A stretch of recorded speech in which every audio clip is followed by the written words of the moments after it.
बिस्मिल्लाहिर्रहमानिर्रहीम। अस्सलाम वालेकुम। कैसे हैं आप सब? उम्मीद है कि आप सब ठीक होंगे, खुशबाश होंगे, घरों में आबाद होंगे। और आज की जो मेरी वीडियो है इसमें वली दिखने की जो गज़लें हैं 3 उनकी तशरीह उसको कैप्चर करके आपको प्रोवाइड किया गया है। स्टूडेंट्स का कमेंट था कि बुक में बहुत छोटी है तशरीह, तो इस तशरीह को मैं आपके लिए जिनको लगता है कि उनके माइंड में इतना नहीं है कि वो 20 मार्क्स का लिख सकें, तो आप इसको एक दफ़ा रीड कर सकते हैं। रीड करने के बाद आप में इतनी एबिलिटी हो जाएगी कि आप 20 मार्क्स का लिख सकें। और अभी सिर्फ मैं वली की तीनों गज़लों का तशरीह जो है वो अपलोड कर रही हूँ।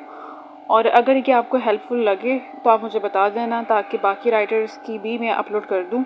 अदरवाइज़ मैं अपलोड नहीं करूँगी।